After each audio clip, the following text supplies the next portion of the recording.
सांवली बहू। शिल्पा है तो सांवली लेकिन बहुत ही टैलेंटेड। लेकिन कहते हैं ना, शादी के लिए तो लंबी और गोरी होनी चाहिए। शिल्पा, ये रिश्ता भी हाथ से गया। अरे कितनी बार कहा वो गोरी होने वाली क्रीम लगाया कर, लेकिन नहीं, किताब से सर खपाने से फुर्सत मिले तब ना। तू ही क्यों नहीं इसके लिए उपटन तैयार कर देती? शर्मा जी की बेटी का कम रेट में कितना अच्छा रिश्ता हुआ है। इसकी तो उम्र के साथ ही लड़के वालों की डिमांड भी बढ़ी जा रही है। शिल्पा को ये बातें अब बुरी नहीं लगती थी। लगे भी क्यों, बचपन से सुन जो रही थी वो ये सब कुछ।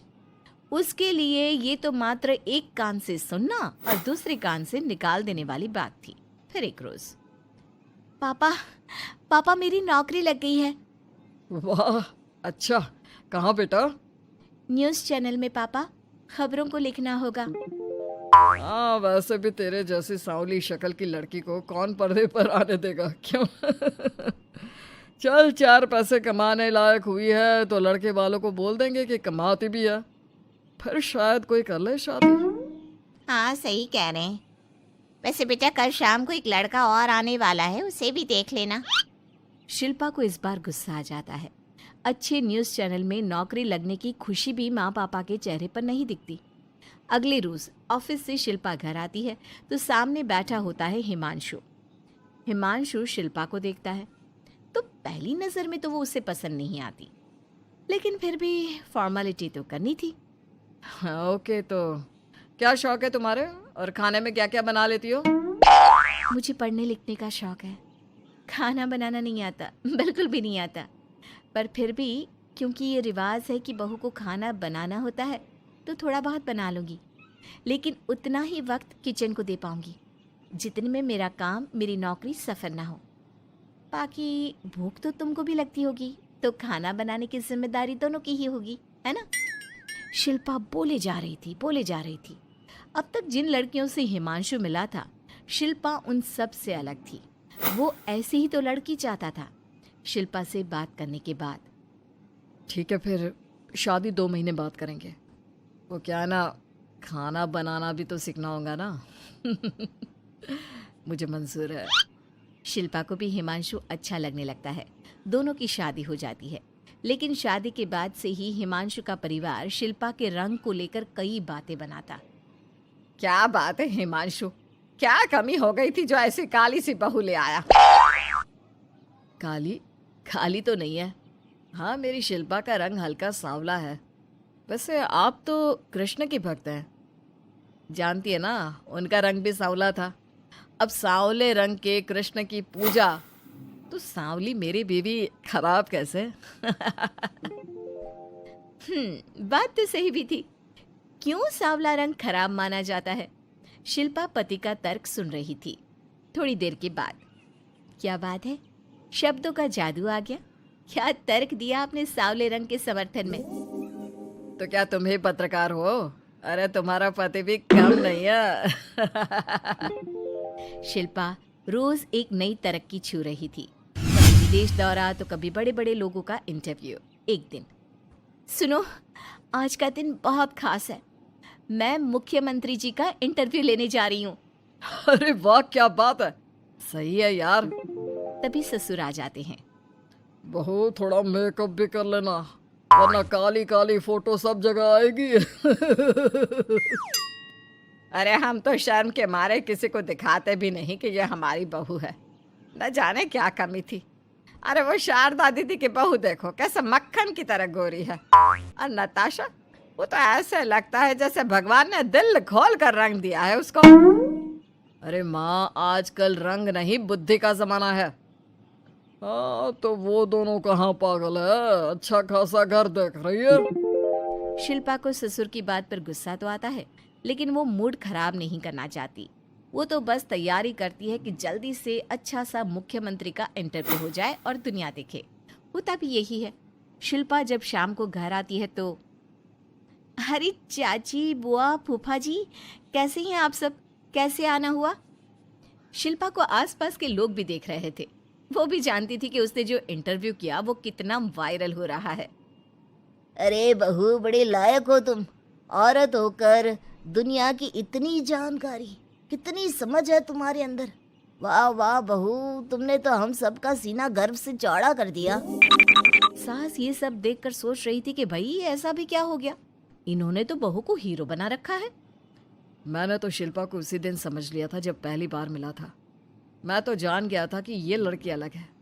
कितनी प्यारी आवाज़ है इसकी और समझ भी लाजवाब। तभी बुआ सास बोल पड़ती है। और एक हमारी बहू है, सारा दिन टिकली बिंदी पर ही लगी रहती है। अरे दीदी, न जाने कौन कौन सी क्रीम लगाती है, अब तो चेहरे पर फोड़े भी निकल गए। कितनी बार कहा कुछ पढ़ाई आगे करके दुनिया में नाम कमाओ, लेकिन नहीं, बस सारा दिन शीशे के सामने खड़ी रहेगी। कोई बात नहीं फूफा जी, वो भी किसी की पसंद हो सकती है। हम लोगों का क्या, एक काम अच्छा कर दिया तो पूछ लिए गए, नहीं तो जमाना तो गोरी सूरत की ही तारीफ करता है। क्यों माँ जी? हाँ हाँ, वो क्या है ना, मैं ज़रा पानी लेकर आती हूँ, तू बैठ बहू। हाँ हाँ बहू, तू तो बैठ। वो क्या है ना, आज तो तुझसे बहुत सारी बातें करनी है। ये बता, कैसे दिखते हैं मुख्यमंत्री जी सामने से? जैसे टीवी में दिखते हैं वैसे ही दिखते हैं क्या? आए दिन लोग शिल्पा से मिलने आते, उसे अपने स्कूल या दूसरी जगह पर चीफ गेस्ट बनाते। ये सब देखकर पति तो खुश होता, लेकिन सुंदर बहू का सपना सास की आंख से उतर ही नहीं रहा था। फिर एक रोज, शिल्पा, पापा कहाँ है? माँ जमीन पर गिरी पड़ी है, वो बेहोश हो गई है। शिल्पा की सास को गंभीर बीमारी हो जाती है और फिर आप लोग अपनी माँ की किसी बात को मना ना करना, उनका दिल कमज़ोर हो चुका है। दिल में कोई बात लगेगी तो उनके हार्ट अटैक आने के चांसेस हैं, तो समझ रहे हैं ना। कुछ दिनों में ठीक होकर सास घर आ जाती है और फिर एक दिन, देख बेटा, मैं मरने से पहले एक सुंदर बहू का चेहरा देखना चाहती हूँ। अरे मैं नहीं चाहती कि तू इस काली कलूटी के साथ रहे, छोड़ दे इसे। अरे कल को तेरे बच्चे भी ऐसे काले पीले पैदा होंगे और फिर हमारा खानदान देखने लायक नहीं होगा। शिल्पा सुन रही थी, वो परेशान हो रही थी। वो सोचती है कि एक बार वो अपने पति से बात करके देखेगी। सुनिए ना, मुझे आपसे बात करनी है। मुझे भी शिल्पा, मैं माँ के बिना नहीं रह पाऊंगा, तुम समझ रही हो ना। शिल्पा को दुख होता है, लेकिन वो क्या करती। वो हिमांशु को तलाक देने का सोच लेती है और फिर शिल्पा, माँ की हालत फिर खराब हो रही है, क्या करूं? माँ को सबसे बड़े अस्पताल में भर्ती करना होगा। लेकिन वहां तो बेड के लिए बड़ी बड़ी सिफारिश करनी पड़ती है। हाय रे, मेरा मरना तय है, मैं मर न जाऊं, मुझे बचा ले बहू। शिल्पा को हैरानी होती है कि वो करे तो क्या करे। पर माँ जी, मैं कैसे? बेटा, मुख्यमंत्री जी से बात कर ले, उनसे बड़ी सिफारिश किसकी हो सकती है? तू बोलेगी तो शायद तेरी सास की जिंदगी बच जाएगी। शिल्पा सिफारिश से सास को बड़े अस्पताल में भर्ती करवा देती है, जहां लंबे समय बाद सास ठीक होती है। लेकिन इस बीच एक दिन भी शिल्पा उन्हें देखने नहीं जाती। सास जब घर आती है तो एक सुंदर सी लड़की उनका स्वागत करती है। ये कौन है और शिल्पा कहाँ है?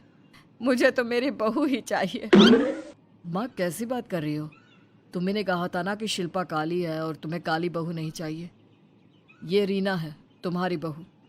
नहीं नहीं, मुझे माफ कर दो, मुझे तो मेरी शिल्पा बहू ही चाहिए। उसी के कारण आज मेरी जान बची है। मैं नहीं समझ पाई कि सुंदर शक्ल से ज्यादा सुंदर दिल और आचरण होना चाहिए। लेकिन अब क्या, अब तो देर हो चुकी थी। हिमांशु भी जानता था कि आत्मसम्मान वाली शिल्पा अब उसकी जिंदगी में वापस नहीं आएगी। अब तो शिल्पा को वे लोग बड़े बड़े चैनल की स्क्रीन पर देखते और अफसोस करते। शिल्पा चाहती तो कभी तुम्हारे लिए सिफारिश नहीं करती। अब तो आसपास के लोग भी घर नहीं आते। लोगों को लगता है कि शिल्पा ने हम लोगों को छोड़ा क्योंकि हम उसके लायक नहीं थे। सही बोल रही है माँ, हम ही तो उसके लायक नहीं थे। शिल्पा जैसी समझदार, पढ़ी लिखी, दुनिया की समझ रखने वाली लड़की को मैंने छोड़ा, सिर्फ आपके कहने पर। अब ये गोरी लड़की आपकी बहू हो सकती है, लेकिन मेरी बीवी कभी नहीं। हिमांशु वहां से चला जाता है।